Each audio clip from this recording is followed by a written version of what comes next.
Hello बच्चों, कैसे हैं आप सब? बढ़िया, ठीक है, सेफ रहिएगा। ओके, तो आज की क्लास में हम कुछ ग्राफ को डिस्कस करने वाले हैं। देखिए, हमारा एक चैप्टर आता है फिजिक्स में, मोशन। ठीक है, तो मोशन वाले चैप्टर में बहुत बार बच्चे ना कंफ्यूज हो जाते हैं ग्राफ को लेके। तो आज का हमारा मोटिव ये है कि भाई थोड़ा सा आपको ग्राफ अच्छे से समझ में आ जाए। ठीक है, इंटरफेरेंस वगैरह मैं सब कुछ बता रही हूँ यहाँ पे कि भाई अगर ग्राफ कैसा है तो उसका परिणाम क्या होगा। ठीक है, तो आप यहाँ से करना स्टार्ट कीजिए। और जो बच्चे 11th में साइंस परस्यू करना चाहते हैं उनके लिए भी ये इम्पोर्टेंट है। ठीक है, तो करो, आ जाओ। देखो, सबसे पहले हमने किसके ग्राफ किया? डिस्टेंस टाइम ग्राफ लिया हमने। ठीक है, और अगर डिस्टेंस टाइम की बात करते हो तो किसकी बात आएगी? स्पीड की बात आएगी, है ना। स्पीड को हम डिफाइन कैसे करते हैं? Speed is equal to distance upon time taken. ठीक है ना, कुछ ऐसे ही तो बोलते हैं। तो भैया जी, अगर डिस्टेंस टाइम ग्राफ कर रहे हैं तो उसमें क्या आएगा? हमारे पास स्पीड आएगा।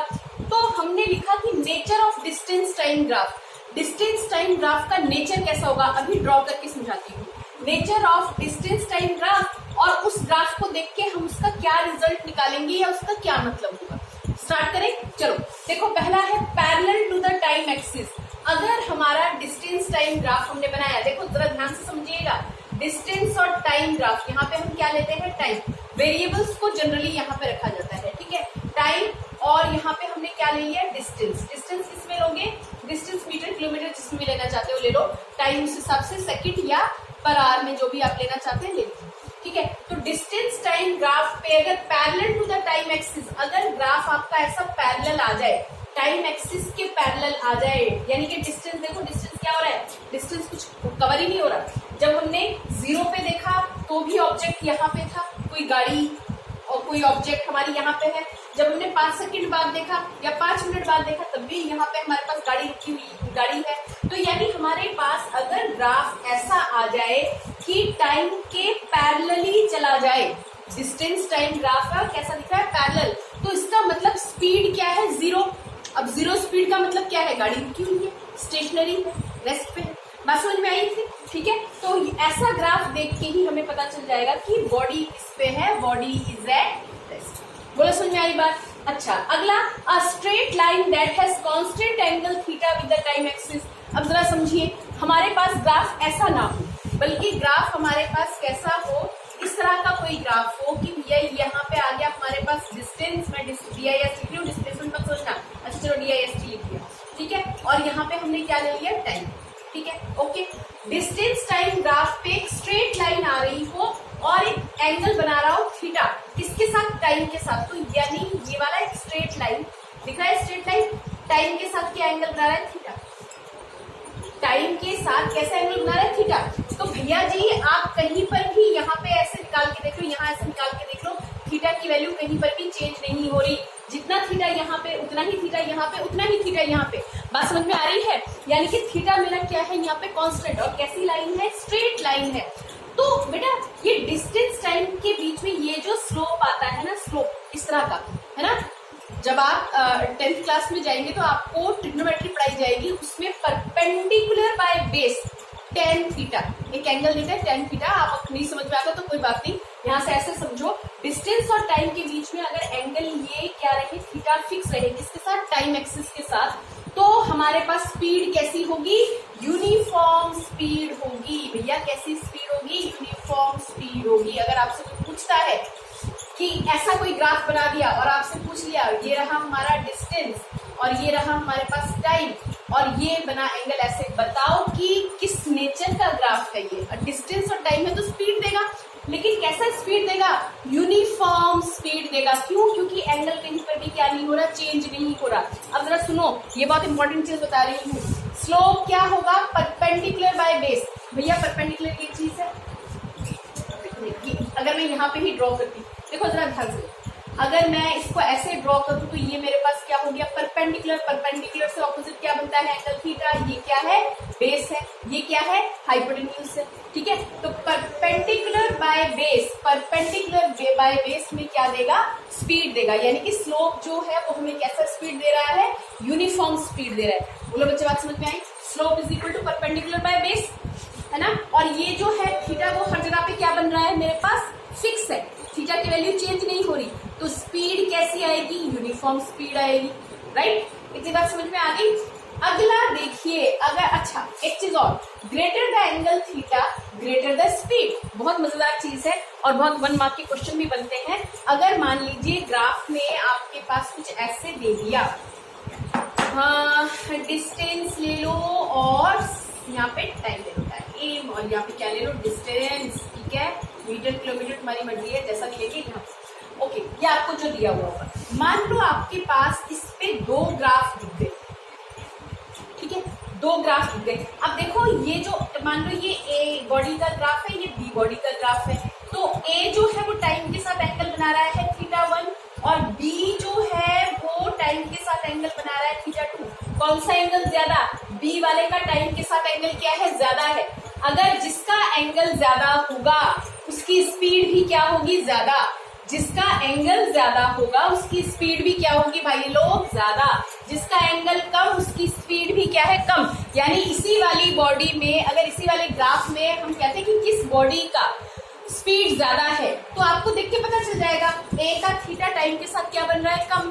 बी वाले बॉडी का थीटा टाइम के साथ क्या बन रहा है, ज्यादा। दिख रहा है ना, ये मान लो 30 आ रहा होगा तो ये मेरे ख्याल से ये 70 के आसपास आ रहा होगा, 60 के आसपास, जो भी आ रहा है। समझ में आ रही बात। तो बी की स्पीड क्या है, ज्यादा। बात समझ में आ गई।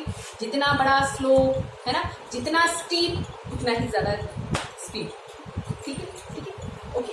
अच्छा अगला क्या है, अ कर्व विद इंक्रीजिंग और डिक्रीजिंग स्लोप। हा कर्व विद इंक्रीजिंग और डिक्रीजिंग स्लोप, यानी इसमें ना कुछ समझने वाली चीजें हैं, देख जाओ, बहुत प्यारी सी चीज करेंगे। यहाँ पे हम ये आ गया डिस्टेंस, ओके, और यहाँ पे हमने क्या ले लिया, टाइम। अगर ग्राफ आपके पास ऐसे जा रहा है, अभी फिलहाल ऐसा लेटा सा ग्राफ, ठीक है, तो जरा देखिए बेटा, ये ऐसा कर्व सा ग्राफ आपके पास आ रहा है। अब जरा ऐसे कर्व लाइन पे आप टेंजेंट ड्रॉ कर सकते हैं। देखो यहाँ पे टेंजेंट ड्रॉ करोगे इस पॉइंट पे, तो टेंजेंट आया नहीं बना, टेंजेंट अभी बनाते हैं। देखिए टेंजेंट यहाँ पे अगर मैं ड्रॉ करूँ तो ये ऐसा हो गया, अच्छा बना दे दोबारा। ओके, ये आ गया हमारे पास डिस्टेंस और ये हो गया टाइम और ग्राफ बन गया मेरे पास ऐसा, ठीक है। तो बेटा जी यहाँ पे स्लोप आपका ये दिखेगा, स्लोप समझते हो ना, किसी एक पॉइंट पे टच करता, टेंजेंट समझो, टेंजेंट स्लोप अपने आप समझ में आ जाएगा, ठीक है। तो ये यहाँ पे ये टच करता हुआ, ये यहाँ पे टच करता हुआ, तो देखिए बेटा अगर मैं एंगल निकालूंगी तो ये एंगल अलग है, इस वाले पॉइंट पे एंगल अलग है और इस वाले पॉइंट पे एंगल क्या है, अलग है। समझ में आ रही है बात। यहाँ पे थीटा कुछ और है, यहाँ पे थीटा कुछ और है और यहाँ पे थीटा कुछ और है। यानी हर पॉइंट पे स्लोप क्या हो रहा है आपका, बदल रहा है। स्लोप यानी एंगल जो है वो आपका क्या हो रहा है, चेंज हो रहा है, ठीक है। कैसा स्पीड, नॉन यूनिफॉर्म स्पीड।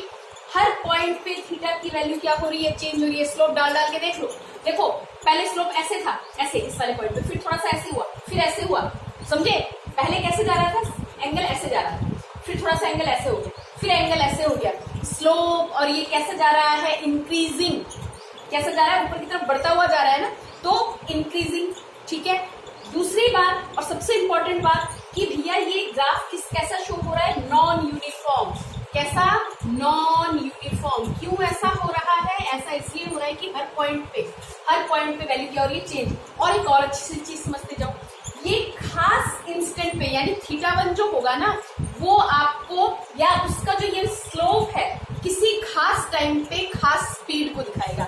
यानी यहाँ पे स्पीड कुछ और है, यहाँ पे स्पीड कुछ और है और यहाँ पे स्पीड क्या है, कुछ और है, क्योंकि थीटा की वैल्यू क्या हो रही है, चेंज हो रही है ना। एंगल ये पहले ऐसे था, फिर ऐसे हुआ, फिर ऐसे हो गया, तो थीटा की वैल्यू चेंज हो रही है, यानी स्पीड क्या हो रही है, चेंज। और ऐसे केस में किसी खास एंगल पर या किसी खास टाइम पे आपको जो स्लोप दिख रहा है, that will give you instantaneous speed, that will give you instantaneous speed। instantaneous का मतलब क्या होता है, मैंने अपने पिछले वीडियोस में भी बताया होगा, ठीक है। इंस्टेंटेनियस का मतलब उस खास पर्टिकुलर टाइम पे कितनी स्पीड है, ठीक है। रास्ता खुला मिल गया, बहुत तेज भगा दी गाड़ी, है ना, बहुत तेज गाड़ी भगा दी, ठीक है।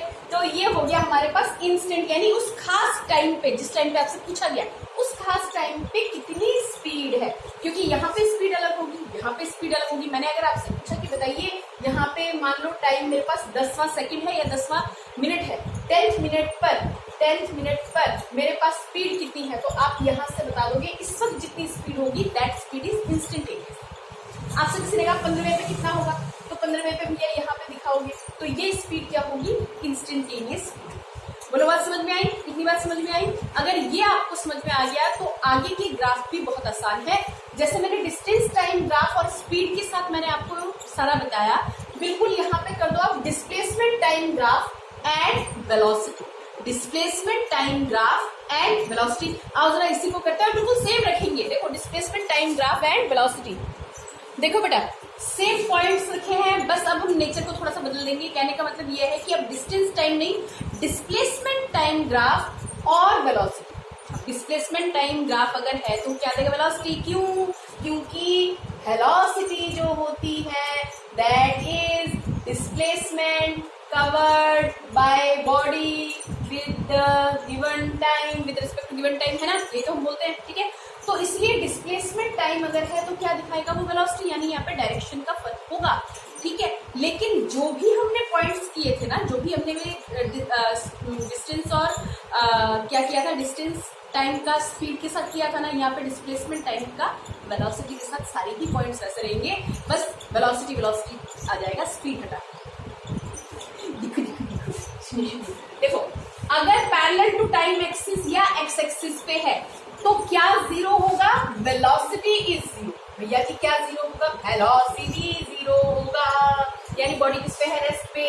बिल्कुल सेम वही चीज, यहाँ पे क्या ले लो, डिस्प्लेसमेंट, यहाँ पे क्या कर दो, टाइम, और ये ग्राफ एक्स एक्सिस के पैरेलल है या टाइम के पैरेलल है, तो वेलोसिटी क्या होगी उस बॉडी की, जीरो, ठीक। अच्छा, अब अगर स्ट्रेट लाइन है that has constant angle with the theta, that has constant angle theta with the time axis, यानी ग्राफ मेरे पास ग्राफा ऐसे बन गया और एंगल क्या आ रहा है, थीटा। किसी भी पॉइंट पे देखो थीटा, किसी भी पॉइंट पे देखो थीटा, थीटा बदला नहीं बदला, तो कैसा, यहाँ पे स्पीड नहीं वेलोसिटी, क्या, velocity of body is uniform velocity है। और जो स्लोप है, ये जो स्लोप है, ये जो लाइन है, ये वाली जो लाइन जो थीटा एंगल बना रही है टाइम के साथ, इसे हम क्या बोलते हैं, स्लोप बोलते हैं। स्लोप यानी परपेंडिकुलर बाय बेस। अभी और समझा देती हूँ, इस केस में क्या देगा, वेलोसिटी देगा, क्या देगा, वेलोसिटी। ओके, देखो कैसे, मान लो कि मैंने अच्छा थोड़ा सा कर देते हैं यहाँ पे, ये रहा टाइम, ओके। तो बेटा जी यहाँ पे हमने थीटा लिया, मान लो तुम यहाँ पे थीटा लेना चाह रहे हो, तो भैया ये थीटा यहाँ पे बनेगा, यानी ये वाला पॉइंट क्या है, परपेंडिकुलर, ये जो वाई एक्सिस को रिप्रेजेंट कर रहा है ये वाला, ठीक है, ये परपेंडिकुलर, और ये क्या है, बेसवा है बालक, तो परपेंडिकुलर बाय बेस क्या देगा, थीटा। कैसा थीटा, टेन थीटा देगा, ठीक है। जिनको टेन नहीं समझ में आ रहा वो ये समझो, परपेंडिकुलर बाय बेस, ये मेरे पास क्या देगा, ये वाला स्लोप, राइट। ये जो स्लोप है ये हमें क्या देगा, एक्चुअली क्या देगा, वेलोसिटी, क्या देगा, वेलोसिटी। और वेलोसिटी हर पॉइंट पे क्या है, सेम, कहीं पर बना के देख लो, ठीक है। जितना बड़ा स्लोप उतनी वेलोसिटी ज्यादा, greater the angle greater the velocity. अभी जो किया था, एक ग्राफ ऐसे है, दूसरा ग्राफ ऐसे है, तो इसका थीटा क्या होगा, बड़ा होगा, इसका थीटा क्या है, कम है, तो greater the angle greater the velocity, ठीक है। ए बी में से किसकी वेलोसिटी ज्यादा, अगर मैं कहती हूँ कि ए ये है, बी ये है, मैडम पिछली बार बी आपने ये बनाया था, नहीं कुछ नहीं, नहीं समझ लो बात को, टॉपिक को समझ लो, अपने आप समझ में आ जाएगा, ठीक है। तो इसका ये ज्यादा स्टीप है, ज्यादा ऐसे है, ज्यादा बड़ा एंगल बना रहा है, वेलोसिटी क्या है, स्पीड में भी तो यही किया था। ओके जी, लास्ट पॉइंट, अगर कर्व हमारे पास इंक्रीजिंग या डिक्रीजिंग आ रहा है कर्व हमारे पास इंक्रीजिंग या डिक्रीजिंग आ रहा है, आइयो आइयो आइयो, ये है डिस्प्लेसमेंट और ये क्या है, ध्यान, और ग्राफ गया ऐसा है, तो वेलोसिटी कैसी, non uniform, velocity of body is non uniform, और वेलोसिटी जो है वो हमारे पास किसी भी इंस्टेंट पे, अब देखो यहाँ पे अगर मैं स्लोप खींचती तो ये थीटा होगा, यहाँ पे इस पॉइंट पे मैं अगर ऐसे स्लोप अगर खींचूंगी, बना लेना, समझ में आ गया होगा, ठीक है, ऐसे स्लोप खींचूंगी तो ये थीटा मेरा अलग, यहाँ पे एक स्लोप खींचूंगी तो ये थीटा मेरा अलग है ना, ठीक है ना। तो ये कैसा वेलोसिटी हुआ, नॉन यूनिफॉर्म वेलोसिटी हुआ। और किसी भी इंस्टेंट पे अगर आप निकालोगे, किसी पर्टिकुलर टाइम पे आप निकालोगे, पर्टिकुलर इंस्टेंट पे, टाइम पे, इंस्टेंट और टाइम एक ही होता है ना, क्षण, खास पर्टिकुलर मोमेंट पर अगर आप निकालोगे, क्या कौन सी वेलोसिटी देगा, इंस्टेंटेनियस वेलोसिटी देगा। तो मैंने क्या किया, मैंने बस नेचर में कुछ नहीं किया, बस इतना करके आपको अलग से वेलोसिटी बता दी, ठीक है, याद रहेगा, इतना करके रखिए। फिर इसके न्यूमेरिकल्स मैं नेक्स्ट क्लास में करवाऊंगी, ठीक है बेटा। Okay, bye bye, take care, mask पहन के बाहर जाना।